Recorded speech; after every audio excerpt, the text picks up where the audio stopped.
আমার নাম অঞ্জু আর আমার বয়স 18 বছর। আমি পশ্চিমবঙ্গের বীরভূম জেলার বাসিন্দা। এখানে আমি আমার মা আর এক বড় দাদার সাথে থাকি। আমার দাদার নাম অনি। আমার বড় দাদার উপরে আমার মায়ের খুব গর্ব ছিল, যেমনটা প্রত্যেক মায়েরই নিজের ছেলের উপরে থাকে। কিন্তু আমার মা তো কিছুটা বেশি মিথ্যা প্রশংসা করত। মা দাদা যতটা প্রশংসা করত, আসল জীবনে ও ততটা ভালো ছিল না। যখন আমার দাদা রেগে যেত, তখন আমার মায়ের সাথে চিৎকার করে কথা বলতো।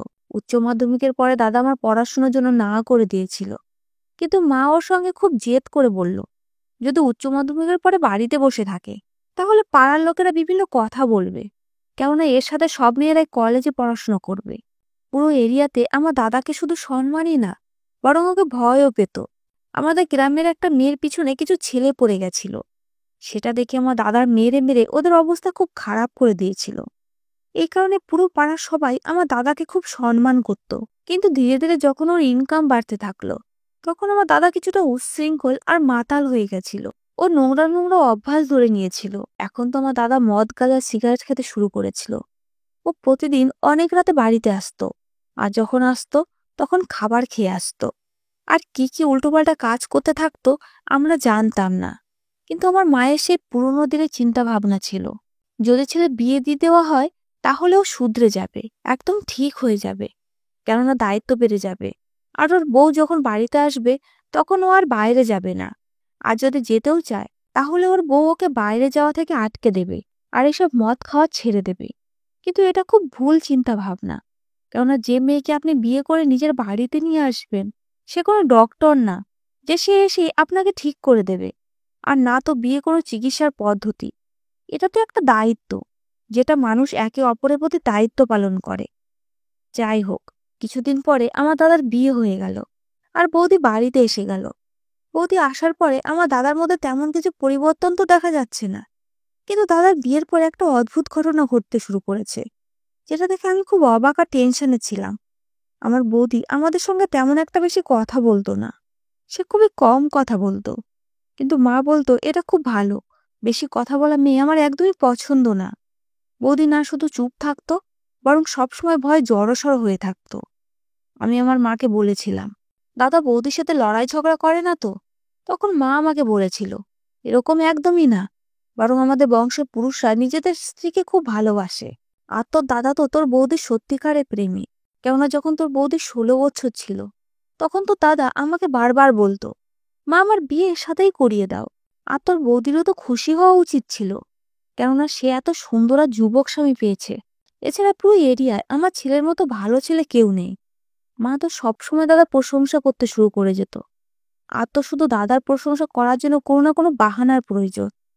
কিন্তু আমার দাদার সাথে কিছু না কিছু গড়বড় অবশ্যই ছিল। একদিন আমি এটা দেখে খুব বেশি অবাক হয়ে গেলাম, যে আমার বৌদি আমার দাদার ঘরের বাইরে এমনভাবে দাঁড়িয়েছিল, যেমন স্কুলে কোনো ছোট বাচ্চাকে ক্লাসের বাইরে দাঁড় করিয়ে দেওয়া হয়, আর তাকে বলা হয়, তোমার শাস্তি এটাই যে তোমাকে ক্লাসের বাইরে দাঁড়িয়ে থাকতে হবে। কিন্তু এটা তো রাতের সময়, এই সময় তো বৌদি দাদার সাথে ঘরের মধ্যে থাকা উচিত। বৌদি মাথা নিচু করে দাঁড়িয়েছিল। যখন আমি বৌদির কাছে গেলাম, তখন সে আমাকে দেখে নিজের চোখের জল লুকিয়ে মুছে নিল। আমি দেখলাম আজকে তো আমার বৌদি নতুন ড্রেস পরেছে, আসছে স্নান করে ফ্রেশ হয়ে এসেছে। আজকে তাকে খুবই সুন্দর লাগছে। আমার বৌদির গায়ের রং পরিষ্কার, আর তার খুব সুন্দর লম্বা লম্বা ঘন চুল ছিল। আমি আমার বৌদিকে জিজ্ঞেস করলাম, তুমি কান্না করছো কেন? আরে এভাবে ঘরের বাইরে দাঁড়িয়েই আছো বা কেন? বৌদি আমাকে বলল, না আমি কান্না করছি না, আমার চোখে কিছু পড়েছিল, এই কারণে আমার চোখে জল চলে এসেছে। আমি পুরো নিশ্চিত ছিলাম যে বৌদি কান্না করছিল। তাই আমি বৌদির কাছে জিজ্ঞেস করলাম, তুমি এত রাতে এই সময় ঘরের বাইরে দাঁড়িয়ে আছো কেন? দাদা তো ঘরের ভিতরে আছে, তাই তোমারও ভিতরে থাকা উচিত। বৌদি বলল, তেমন কিছু না, এমনি দাঁড়িয়ে আছি। আমি বুঝতে পারলাম যে বৌদি আমাকে বলতে চাইছে না। এই কারণে আমি সেখান থেকে চলে গেলাম, আর রান্নাঘরে গিয়ে খাবার বানাতে লাগলাম। রান্নাঘর থেকে দাদার ঘর পরিষ্কার দেখা যেত। আমি সেখান থেকে দেখলাম যে বৌদি এখনো সেখানেই দাঁড়িয়ে আছে। আমি যতক্ষণ খাবারের জন্য ভাত তরকারি সবজি রান্না করলাম, ততক্ষণ বৌদি সেখানেই দাঁড়িয়েছিল। আমার দিকে বৌদির পিছন দিক ছিল, আর আমি দেখলাম বৌদি কান্না করে যাচ্ছিল। আমি ভাবতে লাগলাম যে বৌদি এইভাবে বাইরে দাঁড়িয়ে কেন কান্না করছে। এই সময় আমার দাদা তো ঘরের ভিতরে আছে, আর দাদার ঘরের দরজাও খোলা। ব্যাস ঘরের দরজার উপরে পর্দা লাগানো ছিল। আমি বুঝতে পারছিলাম না যে বৌদিকে তো আজকে এত সুন্দরই লাগছে, তাই দাদা তো বৌদিকে ঘরে বাইরে যেতে দেওয়াই উচিত ছিল না। যাই হোক, আমি খাবার খেয়ে নিজের ঘরের মধ্যে চলে গেলাম। সকালবেলা যখন আমি নিজের ঘরের বাইরে এলাম, তখন বাইরে বৌদিকে দেখতে পেলাম না। না জানি সে সারা রাত বাইরে দাঁড়িয়ে ছিল কিনা। যাই হোক, আমি এই জিনিসটার উপরে বেশি ধ্যান দিলাম না। এরকম করে 2 দিন পার হয়ে গেল। এরপরে একদিন যখন বৌদি আমাদের সাথে বসেছিল, তখন দাদার ফোন এলো। সে বলল আজকে রাতে খাবার আমি বাড়িতে খাবো না। একথা শুনে বৌদি কিছুটা নিশ্চিত হলো। না হলে তো আমার দাদার হুকুম ছিল যে বৌদি দিন আর রাতের খাবার তার সাথেই খাবে। এ কারণে বৌদি দুপুরে খাবার খেতে পারেনি। তাই বৌদির খুব খিদে পেয়েছিল। আমি বৌদিকে বললাম, কোনো ব্যাপার না, আজকে তুমি আমাদের সাথে বসে খাবার খেয়ে নাও। কিন্তু যখন বৌদি আমাদের সাথে খাবার খাওয়ার জন্য বসলো, তখন আমার মা বলল যে এত দুর্গন্ধ কোথা থেকে আসছে, রান্নাঘরে ইঁদুর মরেনি তো? আমি বললাম, না মা, আমি তো একটু আগে সব জায়গায় জল দিয়ে মুছেছি। তারপরেও না জানি এই দুর্গন্ধ কোথা থেকে আসছে। আমার আর আমার মায়ের মধ্যে যখন এ কথা হচ্ছিল, তখন বৌদি নিজের মাথা নিচু করে নিল আর খুব তাড়াতাড়ি করে খাবার খেয়ে সেখান থেকে উঠে চলে গেল। আর তার যাওয়ার সাথে সাথে দুর্গন্ধ আসা বন্ধ হয়ে গেল। আমার মা বলল, মনে হয় দুর্গন্ধ এর কাছ থেকেই আসছিল। কিন্তু এ তো এরকম না, তাহলে এরকম দুর্গন্ধ নিয়ে ঘুরছে কেন? আমি আমার মাকে বললাম, এরকম করে কাউকে বলা ভালো দেখায় না। বৌদি হয়তো খারাপ মনে করতে পারে, আর হতে পারে সে স্নান করতে পছন্দ করে না। আমার মা বলল, এখন কি ডিসেম্বর মাস? এখন তো জুন মাস চলছে। এই গরমের সময় সবারই প্রতিদিন স্নান করা উচিত। আর যে মেয়েদের বিয়ে হয়েছে, তাদের তো এমনিতেও নিজেকে আরো বেশি পরিষ্কার পরিচ্ছন্ন আর ভালোভাবে সেজেগুজে থাকা উচিত। কেননা তাদের স্বামী এরকম জিনিসই পছন্দ করে। তুই আমার এই কথাটা সবসময় মনে রাখিস। যখন তোর বিয়ে হবে, তখন তুই প্রতিদিন স্নান করে পরিষ্কার পরিচ্ছন্ন থাকবি। কেননা পুরুষদের পরিষ্কার পরিচ্ছন্ন মেয়ে ভালো লাগে। আর এই জিনিসটা তোর বৌদিকেও বোঝানো খুব দরকার। আমি তোর বৌদির সঙ্গে কথা বলে আসছি। আমার মা এটুকু বলে এখান থেকে চলে গেল। কিন্তু ভগবান জানে মা বৌদির ঘরে গিয়ে তাকে কি বলেছে, আর এই কথাটা বৌদি ভালো লেগেছে না খারাপ লেগেছে। কিন্তু আমি দেখলাম যে বৌদি পরের দিনও স্নান করেনি। বৌদি স্নান করা আজকে 4 দিন হয়ে গেছে। আর সকাল সকাল আমি দেখলাম যে বৌদির হাতে সোনার নতুন চুড়ি পরে আছে। বৌদি সমস্ত জিনিস মা আর আমি একসঙ্গে কিনেছিলাম। আর বিয়ের পরে বৌদি কোথাও বাইরেও যায়নি। এখন আমি বৌদির কাছে গেলাম আর তাকে জিজ্ঞেস করলাম। তখন বৌদি আমাকে বলল যে আজকে সকাল সকাল তোমার দাদা এনে দিয়েছে। কিন্তু বৌদিকে খুব বেশি খুশি মনে হচ্ছিল না। যদিও আমি বৌদিকে বললাম, ওয়াও, আমার মনে হয় দাদা আজকে খুব বেশি খুশি আছে। এটা খুব ভালো, নিজেদের মধ্যে উপহার দেওয়াতে ভালোবাসা বাড়ে। বৌদি হালকা আওয়াজে আমাকে বলল, হ্যাঁ, এখন তো তার মন ভালো আছে, কিন্তু রাত অবধি কিছুই বিশ্বাস নেই যে কখন মুড খারাপ হয়ে যায়। আমি বৌদিকে জিজ্ঞেস করলাম, কেন মন খারাপ হয়ে যাবে? তুমি কি দাদার কোনো কথা না বলে দিয়েছো? বৌদিকে আমার খুব অস্বস্তিতে মনে হচ্ছিল। যেরকম মানুষ অপরাধ করার আগে অস্বস্তিতে থাকে, সেরকম বা মানুষ এমন কোনো কাজ যেটা শুরু করার আগে চিন্তা ভাবনা করে যে আমার এই কাজটা করা উচিত না, কেননা তারা জানে আমি এই কাজটা খারাপ করেছি। বৌদি আমার খুব ভয়ে ভয়ে আছে বলে মনে হচ্ছিল। আর কিছু সময় পরে বৌদি স্নান করার জন্য চলে গেল। আমি মনে মনে ভাবলাম, তাহলে কি বৌদি স্নান করার কথা বলছিল? এই সময় বৌদির শরীরের থেকে খুব বাজে দুর্গন্ধ আসছিল, কেননা এখন গরমের সময়। এরপর আবার মনে মনে ভাবলাম, এটা তো খুব ভালো অভ্যাস। এটা এমন কোনো ব্যাপার না যেটা করার পরে কেউ কারো উপরে রাগ করতে পারে। আমার বৌদি যখন স্নান করে এলো, তখন তাকে খুব সুন্দরই লাগছিল। আমি আরো দেখলাম সে আজকে অনেকদিন পরে খুব সুন্দর ড্রেস পরেছে। কিন্তু আমি বৌদিকে বলিনি যে স্নান করে তোমাকে খুব সুন্দর লাগছে, যদিও আমি তার প্রশংসা অবশ্যই করলাম। এই কারণে সে বুঝে গেল যে সে যদি স্নান করে পরিষ্কার পরিচ্ছন্ন থাকে, তাহলে সবাই তার প্রশংসা করবে। কিন্তু আমি লক্ষ্য করলাম যে আমার বৌদি যেদিনই স্নান করে সেজেগুজে থাকতো, সেদিনই দাদা তাকে ঘরের বাইরে দাঁড় করিয়ে রাখতো। এবার আমি বৌদিকে দেখলাম সে খুব জোরে জোরে কান্না করছিল। আমি তার কাছে গিয়ে তাকে জিজ্ঞেস করলাম, বৌদি কান্না করছো কেন? তখন বৌদি আমাকে বলল, তুমি চুপ করো, না হলে তোমার দাদা শুনে নেবে। তারপর আমি জিজ্ঞেস করলাম, তুমি ঘরের বাইরে দাঁড়িয়ে আছো কেন, আর কান্নাই বা করছো কেন? তখন বৌদি আমাকে বলল, তুমি একদিন সবকিছু বুঝিয়েই যাবে এইসব কেন হচ্ছে। কিন্তু না জানি এইসব আমার সাথে কেন হচ্ছে বলে বৌদি আরো বেশি কান্না করতে শুরু করে দিল। আমি বৌদির হাত ধরে তাকে টেনে একদিকে নিয়ে নিলাম আর তার কাছে জিজ্ঞেস করলাম, আজকে আমাকে সমস্ত কথা পরিষ্কার করে বলো যে হচ্ছেটা কি। আর তুমি কেন বাইরে দাঁড়িয়ে কান্না করছো? তখন বৌদি বলতে লাগলো, তুমি জানো তোমার দাদা মদ খায়? তখন আমি বৌদিকে বললাম, হ্যাঁ আমি জানি, কিন্তু মা বলতো যে দাদার বিয়ে হয়ে গেলে ওর উপরে দায়িত্ব এসে যাবে আর ও এইসব খারাপ কাজ নিজেই ছেড়ে দেবে। বৌদি বলল, কোথায় ছেড়ে দেবে? ও কিছুই ছাড়েনি, এখনো প্রতিদিন মদ খায়। তখন আমি বৌদিকে বললাম, এইসব তো ঠিক আছে, কিন্তু দাদার মদ খাওয়ার সাথে এসবের কি সম্পর্ক? তুমি এখানে দাঁড়িয়ে আছো কেন? আর দাদাই বা তোমাকে বাইরে বের করে দিয়েছে কেন? তখন বৌদি বলতে লাগলো, আমি জানি না, আমি কিছুই জানি না। তুমি আমাকে একলা ছেড়ে দাও, আমাকে সেখানে দাঁড়িয়ে থাকতে দাও। আমার মাথাতে তো কিছুই আসছিল না। কিছুদিন পরে বৌদি স্নান করা ছেড়ে দিল, আর তার শরীর থেকে আবারও দুর্গন্ধ আসতে লাগলো। এখন খুব গরমের সময়, কোনো মানুষ যদি 3-4 দিন স্নান না করে তাহলে তার এই অবস্থাই হবে। আমার বৌদি যখন মায়ের কাছে এসে বসতো, তখনই মা নিজের নাক হাত দিয়ে ঢেকে নিত বা শাড়ির আঁচল দিয়ে নাক ঢেকে নিত। আমি আমার মাকে ইশারা করে বলতাম সে যেন এরকম না করে, না হলে বৌদি হয়তো খারাপ লাগবে। তখন আমার মা বলতো, এর স্নান করাতে কি এমন সমস্যা? কেন এ স্নান করে না? এর মাকে এসব কিছু শিখিয়ে পাঠায়নি?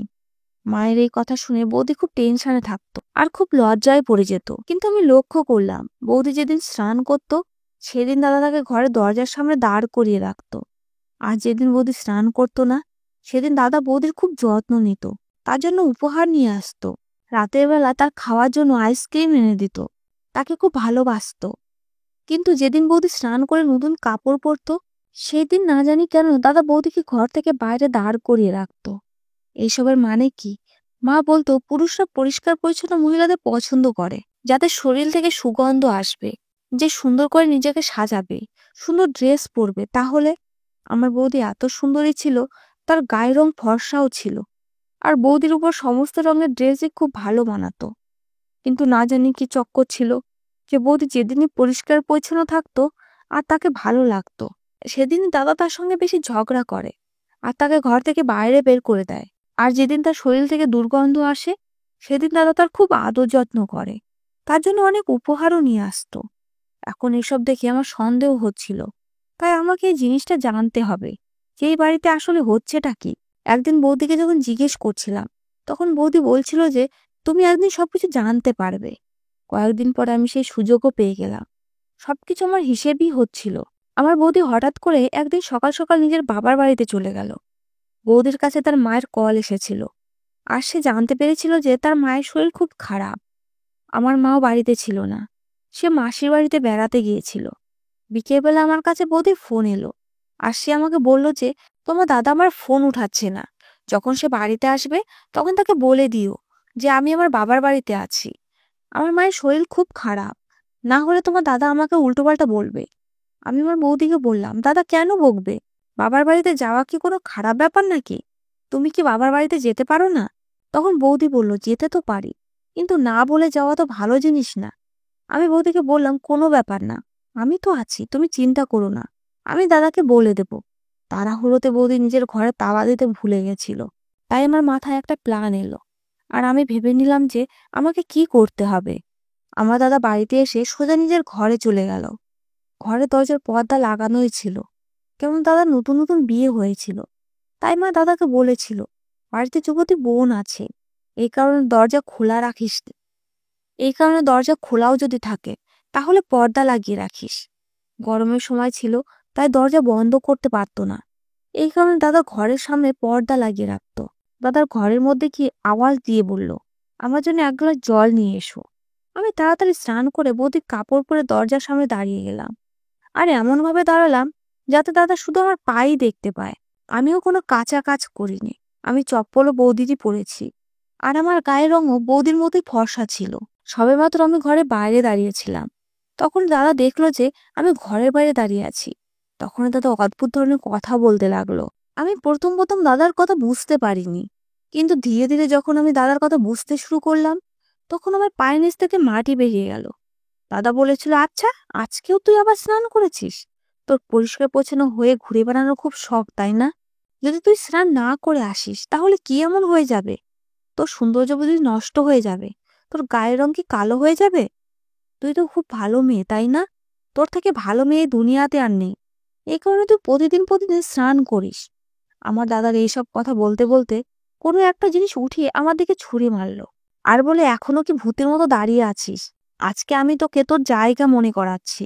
এই কারণে আমার আসার আগে স্নান করে এখানে দাঁড়িয়ে গেছিস? আমার এত নিষেধ করার পরেও তুই স্নান করা ভুল করলি কিভাবে? আজকে আমি তোকে ভালোভাবে বুঝিয়েই ছাড়বো আমি কি জিনিস। রোজ কথা শোনা তো তোর অভ্যাস হয়ে গেছে।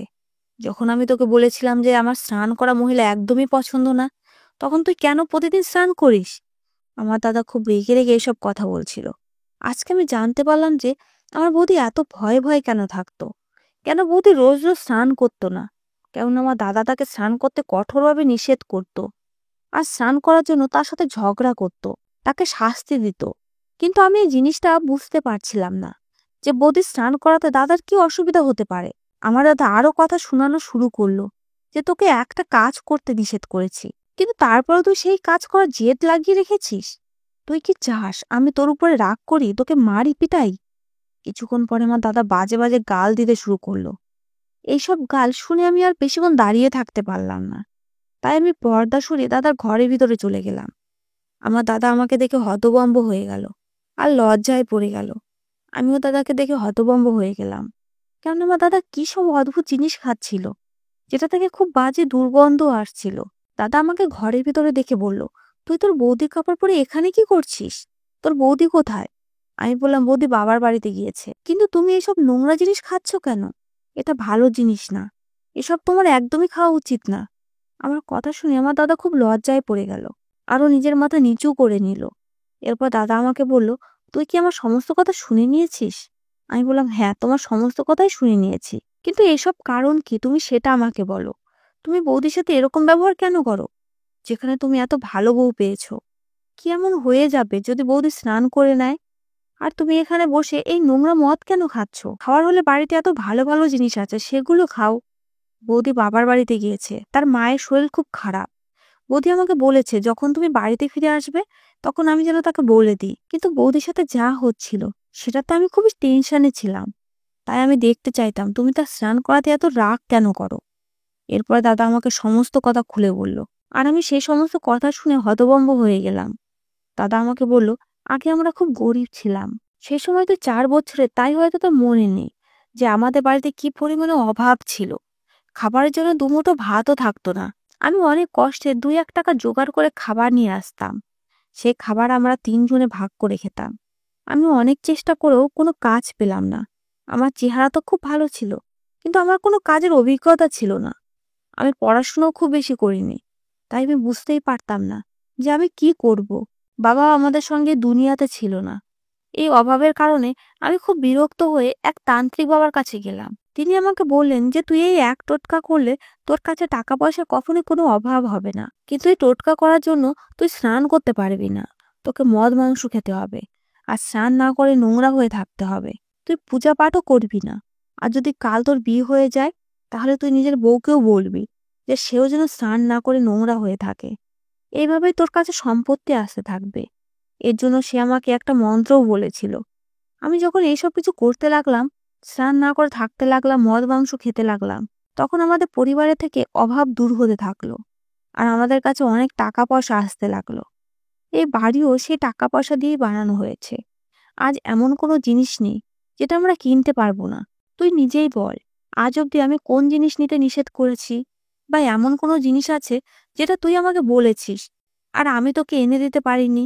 বা তোকে কখনো বলেছি আমি এনে দিতে পারবো না, কেননা আমার কাছে টাকা নেই? এই কারণে আমি বিয়ে করতে চাইতাম না, কেননা আমি টেনশনে ছিলাম যে বিয়ের পরে না জানি কেমন বউ পাবো, সে আমার কথা মানবে কি মানবে না। ব্যাস এই কারণে আমি তোর বৌদিকে বলি যে সেও যেন স্নান না করে থাকো। তোর বৌদি 3-4 দিন স্নান না করে থাকতো, তারপর না জানি ওর কি হয়ে যেত। আর ও বলতো আমি স্নান না করে থাকতে পারবো না, আমাকে পূজা করতে হবে। ও স্নান করে নিত। এই জিনিস নিয়ে ওর সাথে আমার লড়াই ঝগড়া হতো, কেননা আমরা যদি এরকম থাকতে শুরু করি তাহলে আমাদের কাছে সম্পদ আছে সেটাও থাকবে না। আমি আমার দাদার এই সমস্ত কথা শুনে নিজের মাথায় হাত দিয়ে বসে পড়লাম। আর আমি দাদাকে বললাম, দাদা তুমি এ কি ধরনের চক্করে পড়েছো? তুমি পরিশ্রম করো, এই কারণে তোমার কাছে টাকা আসে। যে পরিশ্রম করে সে তার ফল অবশ্যই পায়। আর জীবনে পরিষ্কার পরিচ্ছন্ন থাকা তো খুবই বেশি প্রয়োজন। তুমি বৌদির সাথে এটা খুব খারাপ করেছো, একদিনের শাস্তি তুমি অবশ্যই পাবে। তাই তুমি এইসব করা ছেড়ে দাও। আমি এইসব নোংরা জিনিস উঠিয়ে ডাস্টবিনে ফেলে দিলাম আর দাদাকে বোঝালাম। তখন দাদা বলল, যদি আমি এইসব করা ছেড়ে দিই আর আমাদের বাড়িতে আবারও অভাব এসে যায়, তাহলে তোদের কি হবে? আমি বললাম, কিছুই হবে না। ঈশ্বর আমাদের সাথে আছেন। আর তুমি ঈশ্বরের কাছে ক্ষমাও চেয়ে নাও। এরপরে আমি দাদাকে নিজের কসম দিলাম, আমি তার একমাত্র বোন, আর ও আমাকে খুব ভালোবাসতো। এই কারণে ও আমার কথার মান রাখলো। এরপরে দাদা স্নান করে পরিষ্কার পরিচ্ছন্ন থাকতে শুরু করলো আর পূজা পাঠও করতে লাগলো। যখন বৌদি ফিরে এসে দাদাকে পূজা পাঠ করতে দেখলো, তখন হতবাক হয়ে আমার দিকে দেখলো। আর আমি ইশারাতে বললাম যে এখন সবকিছু ঠিক হয়ে যাবে। আমার দাদা সমস্ত নোংরা অভ্যাস ছেড়ে দিয়েছে, আরও খুব ভালো একজন মানুষ হয়ে গেছে। তাই এখন আমার বৌদিও খুব খুশি থাকতে শুরু করেছে। এখন আমাদের বাড়ির পরিবেশ খুব ভালো হয়ে গেছে। আর এরপরে একদিন আমরা এই খুশির খবর পেলাম যে যার সাথে আমার দাদা পার্টনারশিপের কাজ করত, সে অন্য দেশে একটা ভালো চাকরি পেয়ে গেছে। আর সে সমস্ত ব্যবসা দাদাকে দিয়ে অন্য দেশে চাকরি করতে চলে যাচ্ছে। এখন এই ব্যবসার একমাত্র মালিক আমার দাদা, কেননা তারা খুবই বড়লোক মানুষ। এই সামান্য প্রপার্টির দিকে তাদের কোনো ধ্যানই ছিল না। সমস্ত বাজে অভ্যাস ছেড়ে দিয়েও আমার দাদা লাভই হয়েছিল। তাই আমার দাদা বিশ্বাস হয়ে গেল যে ঈশ্বর যাকে দেন তাকে কেউই আটকাতে পারে না। এখন আমার দাদা আর আমার বৌদি সবসময় পরিষ্কার পরিচ্ছন্ন থাকে। আর এই জিনিসটাতে আমরাও খুব খুশি ছিলাম, কেননা এখন আমাদের দাদা সঠিক রাস্তায় চলছে। কয়েক মাস পরে বৌদি এক ছেলের মা হয়ে গেল। আর আমরা সবাই নিজের বাড়িতে একসাথে খুব আনন্দে থাকতে লাগলাম। কিন্তু আজও আমি এই কথাটা মনে মনে ভাবি যে আমার দাদাকে দিয়ে যেই কাজ করিয়েছিল, সে খুবই খারাপ একজন মানুষ ছিল। কেননা না তো এই ধরনের কোনো টোটকা হয়, আর না তো কোনো টোটকা পূরণ করার জন্য মানুষকে নোংরা থাকতে হয়। এই ধরনের টোটকা তো লোকজন করে, কিন্তু এতে কোনো লাভ হয় না। কেননা যে দেওয়ার মালিক সে ভগবান। এই ধরনের খারাপ লোকের চক্র পড়ে নিজেদের মনুষ্যত্বকে নষ্ট করা উচিত না।